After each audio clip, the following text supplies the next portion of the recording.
Students, welcome back to our YouTube channel Hindi hiker. इससे पहले हम मेरे संग की औरतें पाठ के 2 भाग पढ़ चुके हैं, जिसमें हमने लेखिका के जीवन से जुड़े या उसके सगे संबंधियों से जुड़े, जैसे उसकी नानी, माँ, परदादी, दादी के बारे में पढ़ा। अब हम लेखिका की जो 5 बहनें हैं उनके बारे में पढ़ रहे हैं, जिसमें हम 2 बहनों के बारे में पढ़ चुके हैं।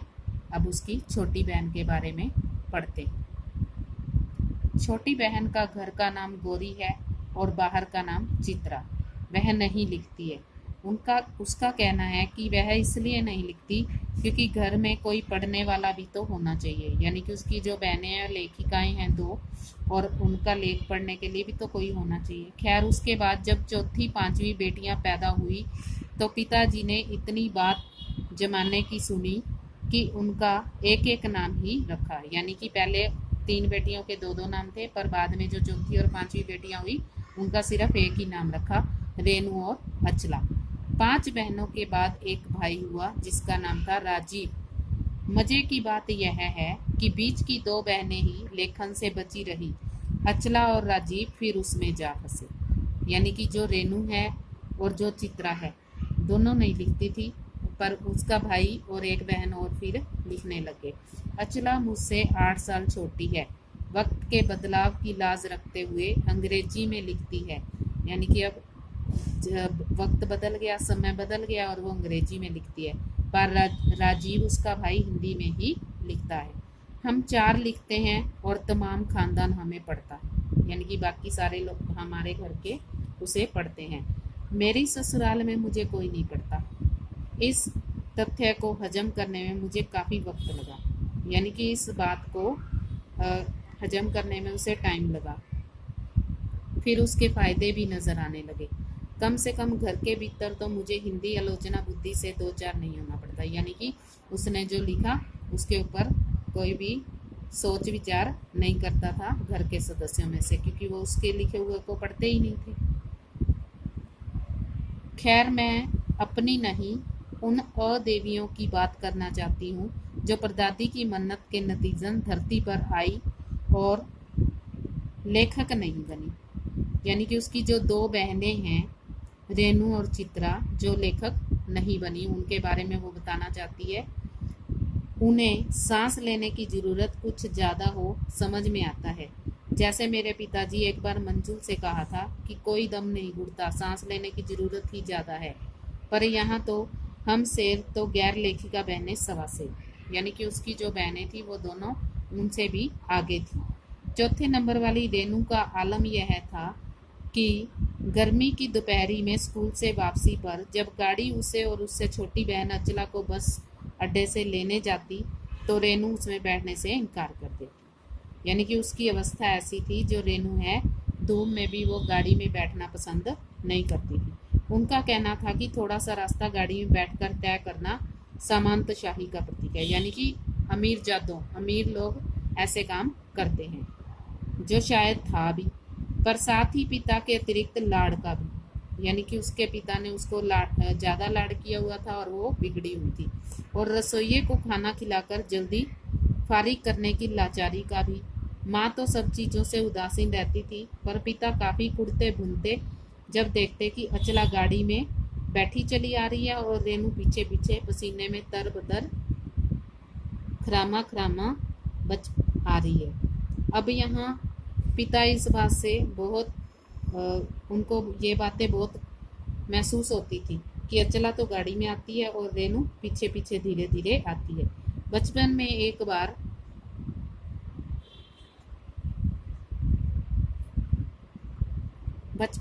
एक बार चुनौती दिए जाने पर उसने जनरल थिमेया को पत्र लिखकर उसका चित्र मंगवा लिया था, जो कि मोटरसाइकिल सवार जवान आकर उसके हाथ में दे गया था। पड़ोस में उसका रुतबा काफ़ी बढ़ गया था। गाड़ी में बैठने के साथ उसे इम्तिहान देने से भी परहेज था। स्कूल तो जैसे तैसे पास कर लिया, पर जब बीए का इम्तिहान देने की बारी आई तो वह अड़ गई। अब वो पेपर देना भी पसंद नहीं करती थी। स्कूली पढ़ाई तो उसने अच्छे से कर ली, पर जब बीए की पेपर देने की बारी आई तो वो अड़ गई। पहले मुझे समझाओ कि बीए करना क्यों ज़रूरी है।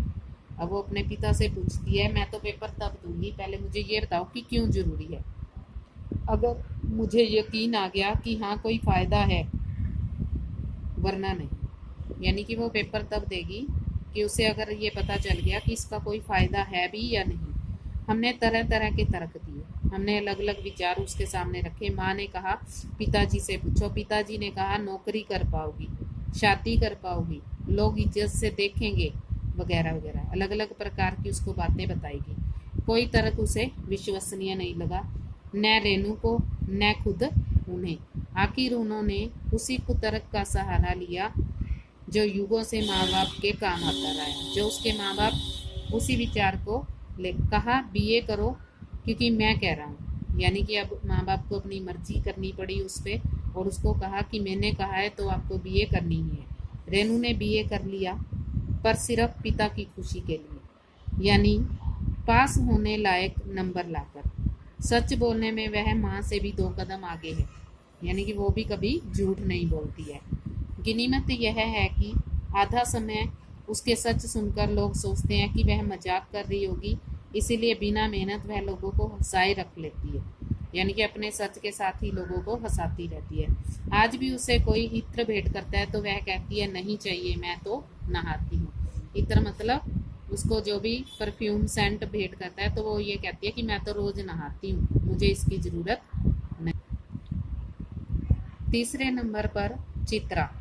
वह कॉलेज पढ़ने तो जाती थी, पर खुद पढ़ने से ज़्यादा दिलचस्पी औरों को पढ़ाने में रखती थी। यानी कि उसकी रुचि औरों को पढ़ाने में ज़्यादा थी, खुद कम पढ़ती थी। इसलिए इम्तिहान में उसके अंक कम और उसके शागिर्दों के ज़्यादा आते थे। यानी कि उसके शिष्यों के, जिनको वो पढ़ाने में रुचि रखती थी, उनके नंबर ज़्यादा आते थे और उसके कम आते थे। पर अपने यहाँ सब चलता था। उसकी शादी का वक्त आया तो उसने एक नज़र में लड़का पसंद करके ऐलान कर दिया कि शादी करेगी तो उसी से। मुश्किल यह थी कि हमारे माँ बाप ही नहीं, खुद लड़का भी उसके निर्णय से वाकिफ नहीं था। यानी कि खुद लड़का भी नहीं जानता था कि वो उससे शादी करना चाहती है, पर उसका कहना था वह जो सोच लेती है वह करके ही रहती है। तो उसकी शादी उसी लड़के से हुई, कोई मुश्किल सामने नहीं आई। क्यों? उसने कहा मैंने पहली मुलाकात में ही उसे बतला दिया था कि मैं जो सोच लेती हूँ वो होकर ही रहता है। तो उसने बात आगे खींची ही नहीं, पहली मुलाकात में ही हथियार डाल दिए। यानी कि लड़का भी मान गया। हम में से सबसे छोटी बहन अचला काफ़ी दिनों तक कुछ कम खिसकी मालूम पड़ती रही, यानी कि हमें सही लगती थी वो। पिता का कहा मानकर पहले अर्थशास्त्र किया, फिर पत्रकारिता में दाखिला लिया, ढंग से पढ़ाई की, पास हो गई। फिर पिता की पसंद से शादी भी कर ली, पर उसके आगे लीक पर नहीं चल पाई। यानी कि फिर उसने अपना काम करना शुरू कर दिया। घर बार में मन ज़्यादा रचा नहीं उसका, और मंजुल और मेरी तरह उम्र के 30 वर्ष पार करते ही उसने भी लिखना शुरू कर दिया। एक बात हम में एक सी रही, यानी कि हम बहनों में एक बात सब में एक जैसी है। घर बार को परंपरागत तरीके से हमने भले न चलाया हो, उसे तोड़ा भी नहीं। यानी कि वो अपने घर को भी साथ लेकर चली। परंपरा को चाहे उन्होंने साथ नहीं लिया, पर उनका घर बार भी बना रहा। शादी एक बार की और उसे बना के रखा, कायम रखा। चाहे तलाक के कगार पर खड़ी चली हो, पर कगार तोड़ डूबी नहीं। कहने का मतलब चाहे तलाक की नौबत आ गई हो, यानी कि अपना रिश्ता न निभाने की नौबत आ गई हो, पर फिर भी उन्होंने ऐसा नहीं किया। शायद इसलिए कि जैसा मैंने अपने पहले उपन्यास में लिख डाला था कि हम सभी विश्वास करती रही होंगी कि मर्द बदलने से कोई प्रयोजन सिद्ध नहीं होता, यानी कि कुछ हासिल नहीं होता। घर के भीतर रहते हुए भी अपनी मर्जी से जी लो तो ये अच्छी बात है। शादी के बाद मैं बिहार के ऐसे छोटे कस्बे डालमिया नगर में रही, जहाँ मर्द औरतें चाहे पति पत्नी क्यों ना हो, पिक्चर देखने भी जाते तो अलग अलग दड़बों में बैठते। यानी कि उनका समूह अलग होता, औरतें अलग बैठती और मर्द अलग बैठते। मैं दिल्ली से कॉलेज की नौकरी छोड़कर वहाँ पहुँची थी और नाटकों में अभिनय करने की शौकीन रही थी। मैंने उनके चलन से हार नहीं मानी थी। साल भर के भीतर उन्हीं शादीशुदा औरतों को पराये मर्दों के साथ नाटक करने के लिए मना लिया। यानी कि लेखिका ने वहाँ भी अपना सिक्का चला लिया, वहाँ के लोगों को भी उसने इकट्ठा कर लिया नाटक के माध्यम से। अगले 4 साल तक हमने कई नाटक किए। अकाल राहत कोष के लिए उन्हीं के माध्यम से हमने पैसा भी इकट्ठा किया। वहां से निकली तो कर्नाटक के एक और छोटे कस्बे बागलकोट में पहुंच गई। अब लेखिका यहाँ अपने बारे में बता रही है कि उसका जीवन कैसा रहा, उसने क्या क्या कार्य किए। तब तक मेरे 2 बच्चे हो चुके थे जो स्कूल जाने लायक उम्र में पहुंच रहे थे, पर वहां कोई ढंग का स्कूल नहीं था। लोगों की राय पर मैंने पास के कैथोलिक बिशप से दरख्वास्त की, यानी कि जो कैथोलिक पादरी थे चर्च के, उनसे उसने अपनी विनती की कि उनका मिशन वहां के सीमेंट कारखाने की आर्थिक मदद से हमारे कस्बे में एक प्राइमरी स्कूल खोल दे। पहले उन्होंने कहा कि उस प्रदेश में क्रिश्चियन जनसंख्या कम थी, इसीलिए वे वहां स्कूल खोलने में असमर्थ थे। मैंने गैर क्रिश्चियन बच्चों को भी शिक्षा पाने के लायक सिद्ध करते हुए अपना इजरार जारी रखा, यानी कि उसने अपना आग्रह जारी रखा, अपनी विनती जारी रखी। तब उन्होंने कहा, हम कोशिश कर सकते हैं, बशर्ते आप हमें यकीन दिलाएं कि वह स्कूल अगले 100 वर्षों तक चलता रहेगा। अब यहाँ लेखिका के आगे उन्होंने शर्त रख दी एक, कि आप हमें ये यकीन दिलाएं कि ये स्कूल हमारा चलता रहेगा। लेखिका को गुस्सा आ गया और उसने कहा, स्कूल को छोड़िए, किसी के भी बारे में यकीन नहीं दिलाया जा सकता कि वह अगले 100 बरस तक चलेगा। वे भी गुस्सा खा गए, बोले, खुदा का लाख शुक्र है बच्चों को न पढ़ पाने की समस्या।